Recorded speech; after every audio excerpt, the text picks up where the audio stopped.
Sakniki nyuwun sewu. Karena orientasinya dunia, ya mohon maaf le, menghalalkan semua cara. Mau maju, saya siap menang, saya siap kalah. Begitu kalah, ora percaya. Kamu percaya suara saya segitu?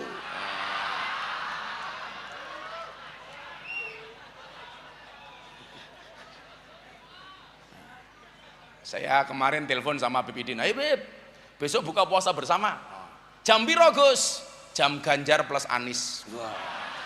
Maksudnya apa? 16 plus 24%.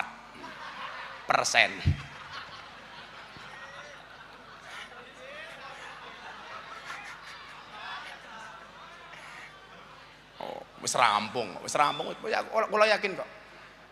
Baik-baik saja Indonesia insya Allah. Amin. Oh pendukungnya wis rampung kok, calonnya ngeyel. Hamdan wa syukranillah, salatu wassalamu ala rasulillah Sayyidina wa maulana Muhammad ibni Abdillah wa la hawla wa la quwata illa billah, amma ba'd. Hadratal muhtaramin, para masyayikh, para kiai, para habaib, wabil khusus Abah Ali.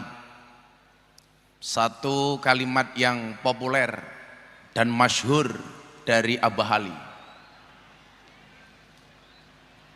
capres sing paling pinter Anies.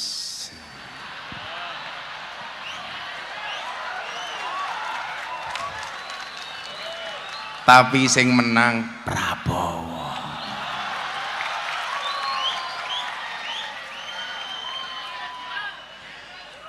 Kalau melihat dari kalimat itu, kita tidak perlu meragukan kewalian seorang Gus Ali.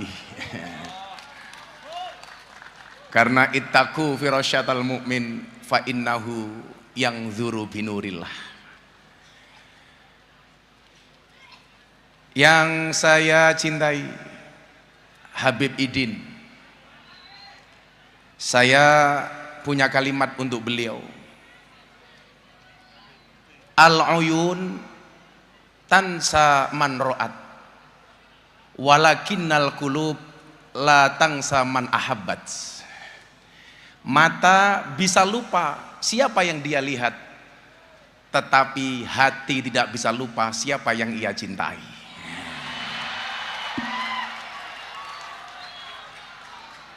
Kalau rasa cinta saya kepada dzurriyyah Pekalongan itu sudah la syakka fih, tidak ada keraguan. Wabil khusus kepada Habib Idin saya sampaikan, Habib, cintaku padamu seperti air kencing di dalam kolam renang. Maksudnya apa? Wujudnya tidak nampak tapi hangatnya bisa dirasakan.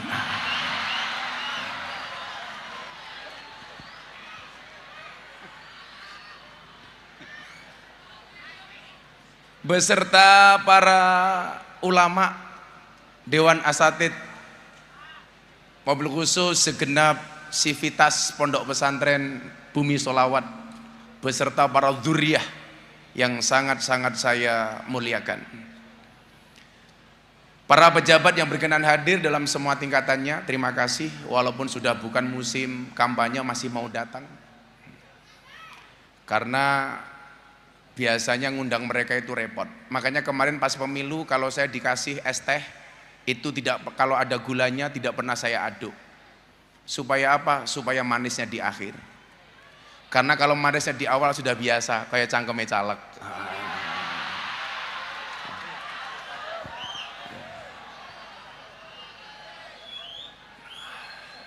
Bapak Ibu masyarakat Sidoarjo yang berbahagia,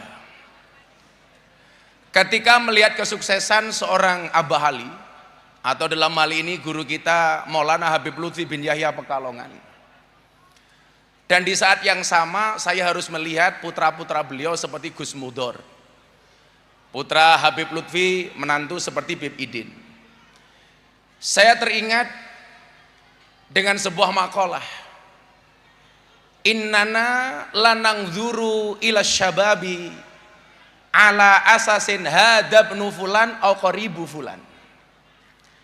Kita tidak melihat orang-orang seperti mereka, seorang pemuda itu, ini anaknya siapa atau dekat dengan siapa. Apakah ini Gus Muhdor bin Ali, atau ini fulan bin fulan la nangdzur ilaihim hada ibnu fulan au qaribu fulan. Bagi saya itu nggak penting. Kenapa? Karena kita tidak bisa minta lahir dari siapa. Tapi yang perlu kita ingat adalah kita bisa berikhtiar melahirkan generasi seperti apa. Walakinna nangduru ilaihim ala asasin apa? Min juhdin liwatonihim. Yang kita lihat itu adalah kerja kerasnya.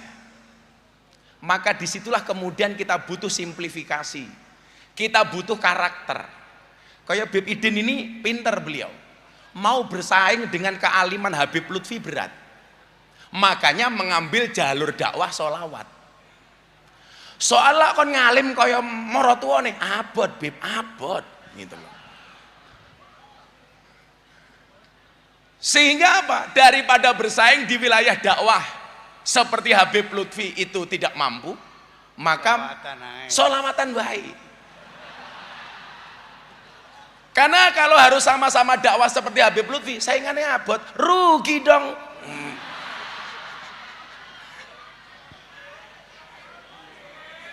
Sorry ye. Nah, sama halnya dengan Gus Mudhar umpamanya. Kalau pengen mendapatkan makom seperti abahnya Gus Ali berat. Makanya mengambil jalur dakwah melalui menjadi seorang birokrat, menjadi bupati. Nah, beda halnya kemudian yang saya lakukan. Saya ini terlahir dari bapak kiai deso, walaupun mbah saya juga kiai top. Ya, kalau Anda meragukan apa yang saya sampaikan silahkan. Tabayun kepada Habib Lutfi. Saya terlahir dari kiai deso, bapak saya cuma kiai manakib, kiai langgar, kiai musola, sing ngurusi yasinan, yang istilah saya kiai kampung. Tetapi di situ kemudian ada semangat yang saya mengatakan apa? Satut fanu mahman kanat kimatuka. Engkau akan dikubur betapa mahalnya dirimu. Semuanya akan dikubur. Betapa mahalnya dirimu. Wasatungsa mahmad balahot makanatuka, dan orang akan melupakan seberapapun tinggi derajatmu, dilaleke. Makanya kemudian atas hal itu apa? Lidzalika utruk asaron jamilan. Untuk itu tinggalkanlah bekas yang baik. Wa amalan solihan, dan amal yang soleh. Maka saya sering bilang, gajah mati meninggalkan gading, harimau mati meninggalkan belang, Bapak Ibu Sidoarjo mati meninggalkan utang. Di situ kemudian yang memicu saya. Ketika tahun 2000 pertama kali saya sowan Habib Lutfi, beliau mengatakan apa?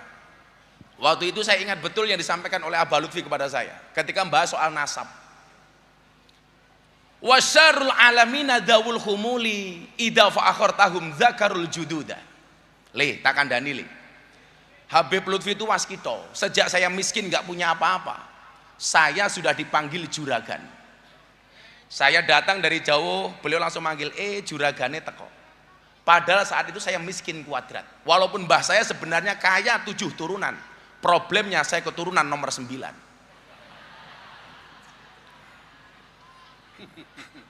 Wis kere ra duwe apa-apa. Tapi bagi saya mohon maaf,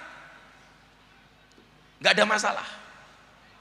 Beliau mengatakan waktu itu, "Lih, tak kandani, juragan dan tak kandani." Miskin dipanggil juragan, Pak. Ternyata benar itu doa dari beliau untuk saya. Saya itu ingat betul Habib Idin ya waktu itu. Anak saya usia 2 tahun, banter-banterin nyusu. Saya punya uang tuh 50.000. Abah telepon dari Pekalongan. Le, iso mangkat ning Pekalongan, sendika dawuh, Pak. Karena saya meyakini at-ta'allam al-ilmu yudraku bit-ta'allum wal barakatu la tudraku illa bil khidmah. Kalau ilmu itu diperoleh dengan belajar, maka barokah itu diperoleh dengan mengabdi. Ilmu dengan ngaji, barokah dengan ngabdi.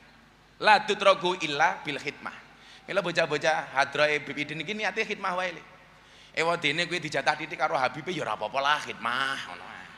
Ya wis rasa mau gremengi ya wis dirasani wae. Wis ora apa-apa, bocah hadroh insyaallah mulya lah. Lah kowe ngelamar cewek takoni pekerjaanmu apa le? Penerbang. Wah. Pesawat apa? Hadroh Airline. Saya itu maaf Bu ya, saya nggak bisa berdiri karena saya capek. Hari ini saya syuting 5 jam, 5 episode untuk acara Ramadan. Tapi malam hari ini saya bela-belain, badan saya capek tapi hati saya senang. Kenapa? Calonnya menang.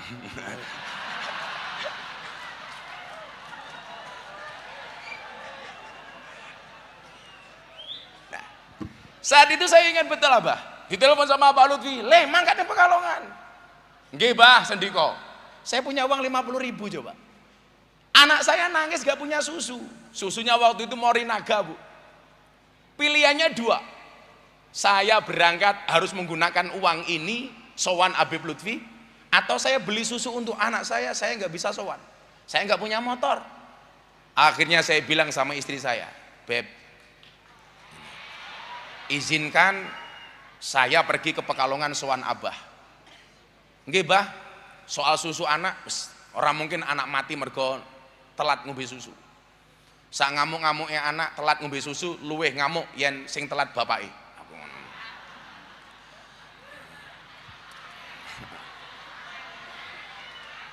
Makanya programnya Pak Prabowo susu gratis itu yang paling seneng bapak-bapak.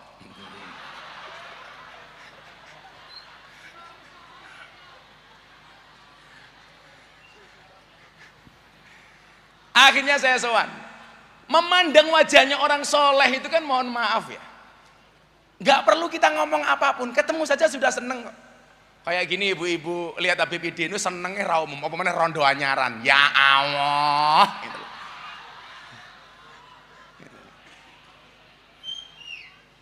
Jam 12 malam saya pulang, sampai rumah anak saya nangis. Saya cuma bilang sama Abah doakan anak di rumah mudah-mudahan baik-baik saja. Ya selesai. Saya pulang, mau masuk kamar tuh malu deh, karena nggak kuat beli susu. Jam 12 malam anak saya nangis karena nggak ada susu. Akhirnya malam itu saya berbagi susu dengan anak saya.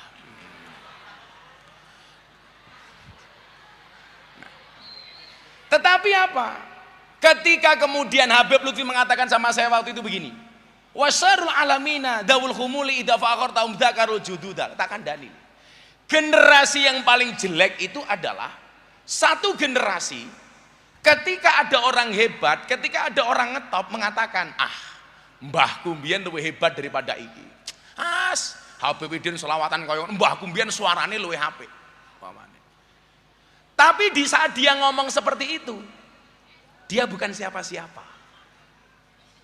Ketika mengatakan mbahnya ini lebih baik dibandingkan dia bukan siapa-siapa. Dan ini mohon maaf ya, ini penyakitnya para Gus.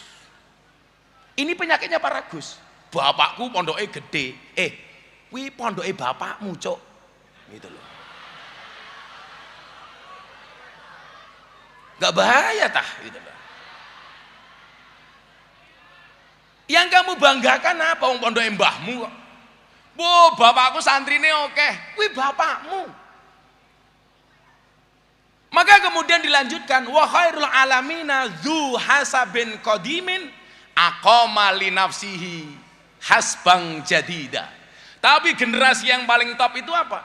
Satu generasi yang dia terlahir dari generasi yang hebat, tetapi dia mampu berdiri dengan membesarkan dirinya sendiri. Itu baru luar biasa.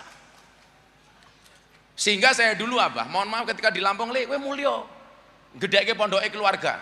Saya mengatakan enggak lah, ora penak le. Saya dulu itu mau dipek mantu sama Kiai Top. Miftah, kowe dadi mantuku. Saya waktu itu mau nolak bingung. Saya bilang, "Ngapunten Kiai, saya istikharah dulu." Padahal nolak halus. Saya cuma bilang makhoba manistakharah walana dima manistasaro. Kowe ya bocah-bocah hadroh ki ya ngono le. Lah ana bocah kowe seneng karo cewek, loro umpamane bingung, kamu istikharah. Tapi saya ingatkan satu hal, sebelum istikharah yakinkan dua-duanya mau sama kamu. Yang menjadi problem istikharah orang-orang sing gelem. Makanya saya bilang, cintamu boleh kandas tapi karirmu harus jelas. Kenapa? Karena karir yang jelas akan mengundang cinta yang berkualitas. Wah. Ala soal ngono kuwi lek takon aku aja Habib Idin. Soalnya presiden percodotan ki aku. Kamu harus paham. Cowok sama cewek itu orientasinya beda. Cowok itu semakin kaya dia semakin butuh perempuan. Tapi cewek semakin kaya dia tidak butuh laki-laki. Makanya aja kaget, oke wong lanang merongos tapi bojone ayu. Soalnya apa sing didelok ora merongose tapi duwite.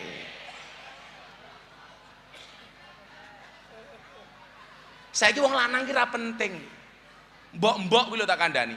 Bojo isuk tangi turu langsung kon minggat golek duit. Mulih dijaluki duit. Arepe turu mikir duit. Tangi turu ngitung duit. Nganti rupane kaya duit. Mila saiki wong lanang kalah penting karo duit. Wong wedok ki ya ngono lah, awakmu golek wong lanang mung pinter golek duit ra kena nggawa duit. Kowe rabiya karo tuyul. Suwe-suwe wong lanang kok sia-sia iki lho. Komunitas pecinta susu tanpa gelas. Bengi dimimiki awan kon nguli. Halah ya Allah.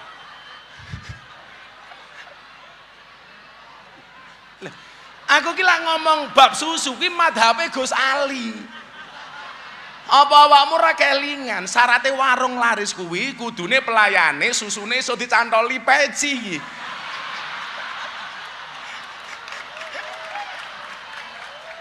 Lho kabeh iki ana sanate kok. Isih kelingan apa mboten? Andane.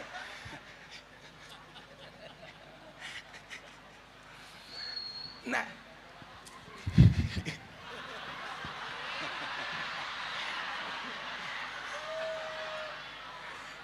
tapi ya ora apa-apa le. Wong lanange kaya soda. Lah ketemu susu pasti gembira. Gus Asmi rong paham, Gus Asmi rong paham.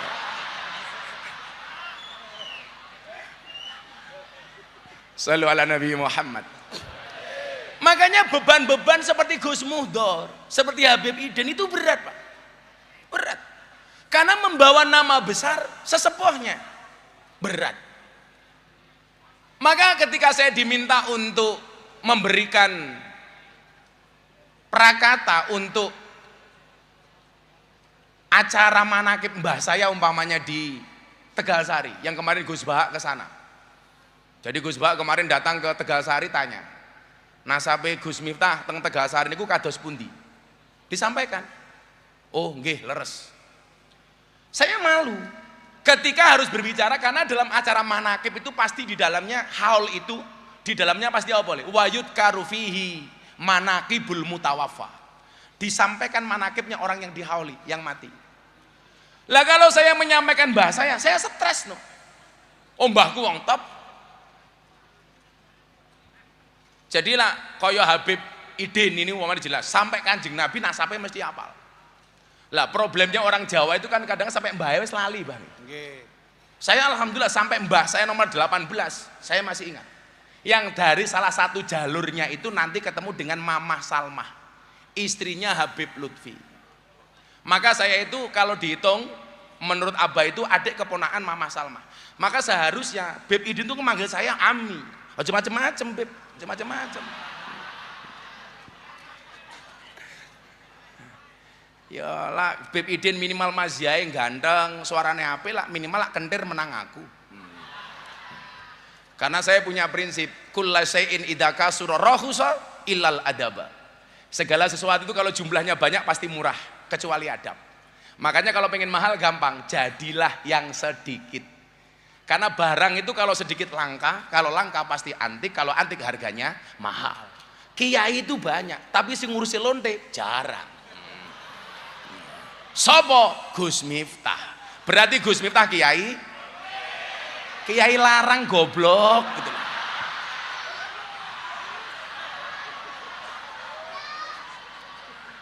Kok malah kiai lonte iki lho ngawur wae.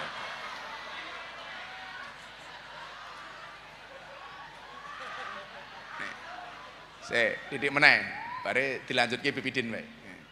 Aku seneng, saya itu udah sama Habib Idin itu udah bertahun-tahun. tapi saya jarang banget ngaji sepanggung sama beliau. Ya karena rate saya lebih mahal daripada Habib Idin lah kira-kira begitu.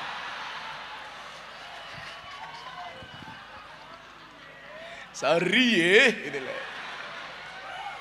loh. Saya itu kalau dihitung manggung sama Habib Idin, sama membersamai Abah Lutfi, itu jauh lebih banyak membersamai Abah Lutfi. Makanya beliau nggak berani sembrono sama saya gara-gara itulah, gara-gara itu.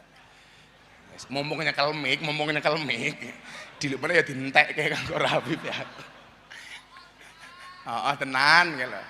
Anak buah Samsudin gitu. Ya kono dijenguk ning penjara goblok gitu loh.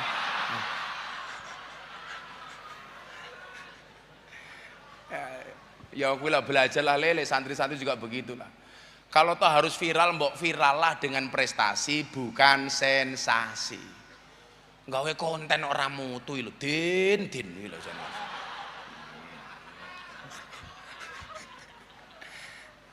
Ngawur.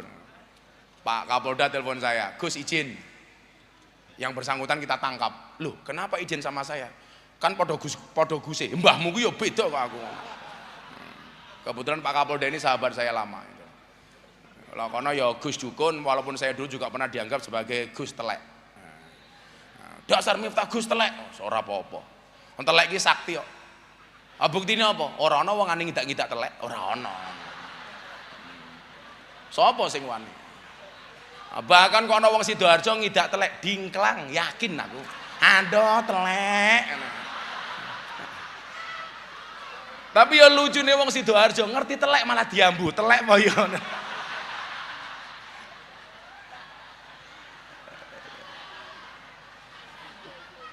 Nah, jadi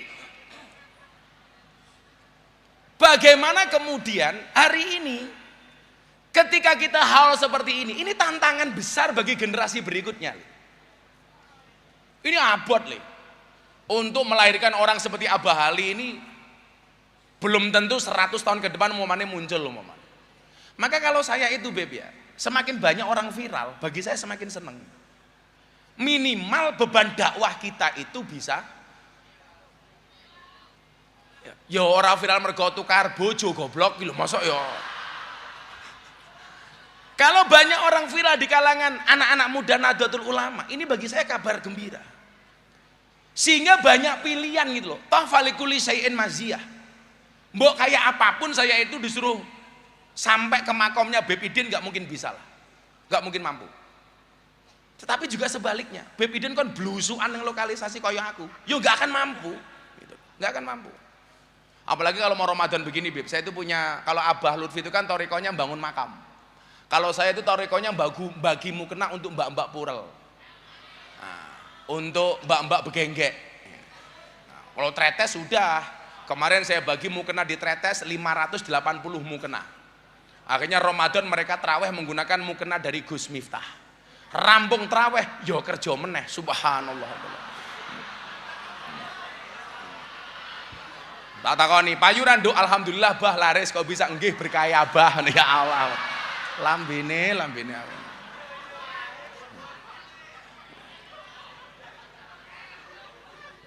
Maka ini tantangan gitu loh, tantangan. Saya pikir idza sadaqal asmu, saya pikir bukan lagi waduh hasabil lah, tapi waduh hasubul. Kalau ada niat pasti akan ada banyak jalan. Dan yang jelas apa? Harus punya keberanian, berinovasi. Mbok ngene lho cah, santri-santri bumi solawat ya umpamane kowe ditakdir karo Gusti Allah orang alim. Jangan kamu kemudian insecure dengan ketidakalimanmu. Kamu bisa jadi ketika di pondok menjadi santri yang paling goblok.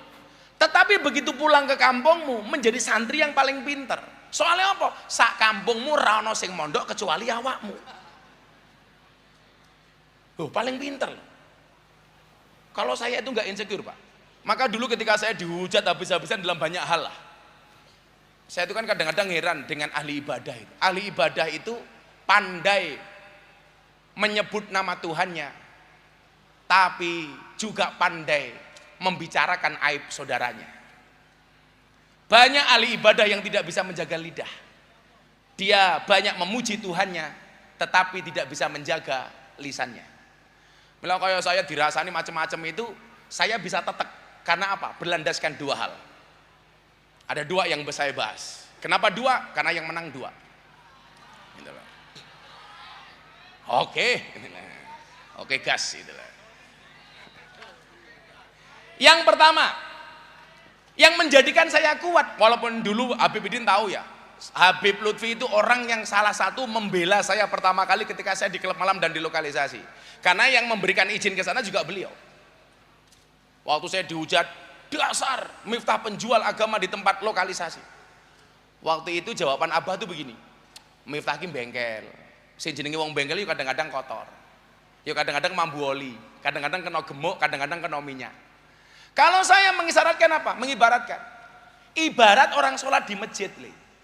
Kui ono sing ngadan, ono sing pujian, Pak Tarom ndang mangkat, cangkemku wis meniren. Nah, saiki viral kuwi.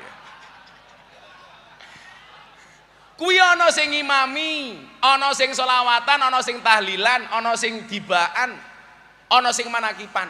Posisi Miftah di mana? Saya bilang, silakan Anda yang adzan, silakan Anda yang ngimami, silakan Anda yang khutbah. Posisi saya sebagai pembersih WC dan toilet. Karena saya meyakini, sak khusuk-khusuke awakmu salat ning masjid, lak WC-ne mambu, kuwi ora bakal khusyuk. Jadi tugasku tak ngepel WC wae, jenengan ngrungokke selawatane Habib Idin itu. Saya mohon maaf, tak ngresiki WC wae. Kenapa kok kemudian saya tahan dikritik itu? Ini untuk adik-adik saya santri loh. Nduk, tak kandani, jilbab-jilbab ijo kayak. Mudah-mudahan besok bojomu kiai. Amin. Gondrong belangkonan. Amin.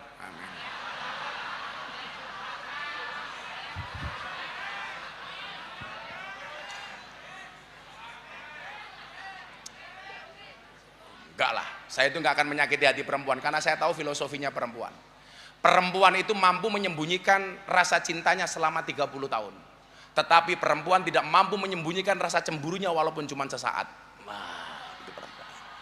Awak mengerti sebabnya apa, Le? Karena asal kata perempuan itu sama dengan asal kata cermin. Perempuan itu bahasa Arabnya mar'atun, cermin itu bahasa Arabnya mir'atun. Kenapa perempuan itu seperti cermin? Karena kalau hatinya sudah pecah, tidak akan pernah utuh kembali. Nah. Makanya perempuan itu karakternya satu, kalau disakiti nggak pernah lupa, kalau menyakiti nggak pernah ingat. Itulah perempuan.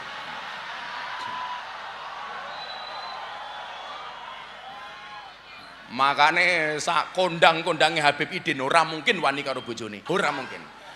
Lak ning panggung ning omah ketemu bojone ya iya mama.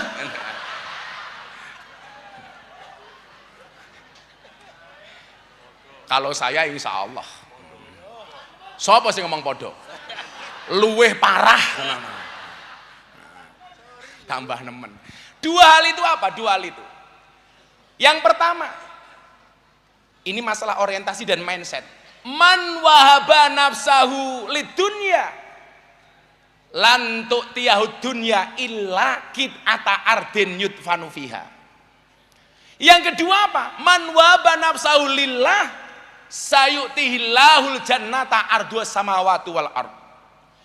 Berarti masalah orientasi. Aku ki kuat karena saya diajarkan sama Habib Lutfi waktu itu wahaba nafsahu lillah, bukan wahaba nafsahu lidunya.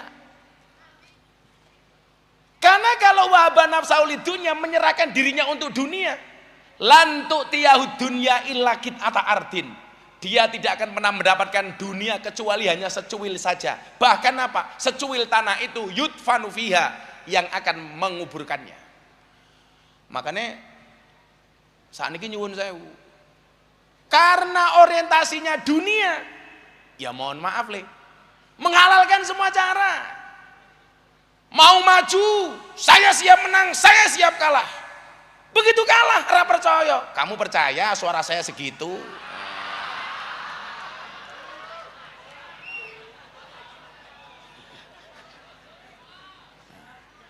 Saya kemarin telepon sama Habib Idin, ayo Beb, besok buka puasa bersama. Jam piro Gus? Jam Ganjar plus Anies. Wah. Maksudnya apa? 16 plus 24%.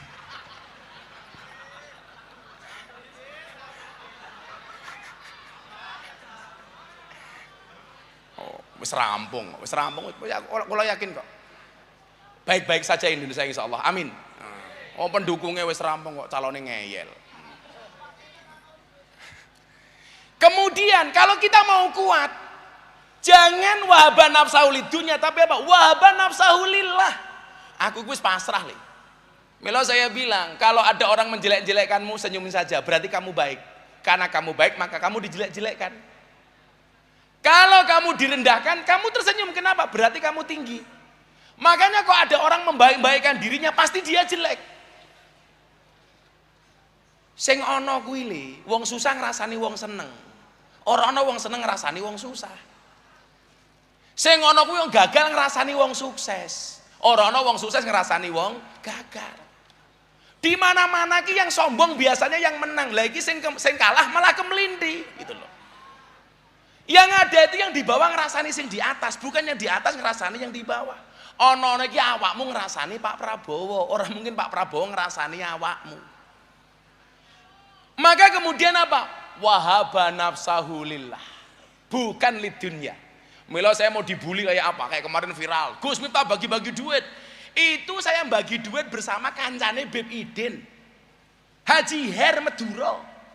Itu yang dibagi cuma 100 juta. Kemarin di pondok saya, wayangan yang dibagi berapa? 1 jam 450 juta.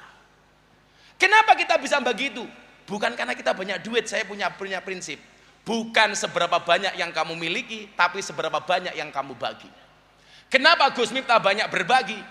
Saya banyak memberi bukan karena saya kaya, tapi karena saya tahu betapa sulitnya orang menderita. Kenapa kemudian terjadi wahaba nafsahu lillah? Bukan lidunya. Kalau lidunya orang terima, kalah ra trimo, menghalalkan semua cara, ditulung malah mentung. Makanya saya punya peribahasa, at-imil kalba salasa ayamin sayat kuruka fi salasi sanawatin, wat imin nas salasa sanawatin sayang saka fi salasi ayamin. Berikanlah makan kepada anjing 3 hari, dia akan mengingatmu selama 3 tahun. Tapi berikanlah makan kepada manusia 3 tahun, dia akan melupakanmu selama 3 hari.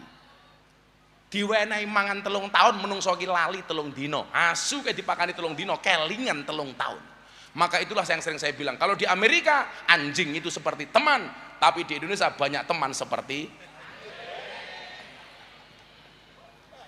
pun ngoten mawon Abah. Saya terima kasih diakui sebagai muridnya Abah Ali. Abah Ali ini termasuk orang yang mendoakan istri saya selain Habib Lutfi ketika istri saya divonis kanker. Istri saya divonis mati dalam waktu 2 tahun oleh dokter. Yang saya mintai doa waktu itu yang pertama Habib Lutfi, yang kedua Abah Ali. Dan alhamdulillah hari ini istri saya dinyatakan bersih dari kanker atas doa guru-guru kita seperti ini.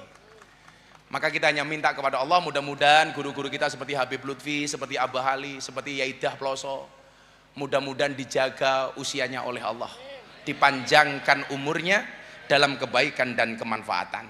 Akhirnya manusia itu seperti buku, ada yang menipu kita dengan sampulnya, tapi juga ada yang mengejutkan kita dengan isinya. Terima kasih. Assalamualaikum warahmatullahi wabarakatuh.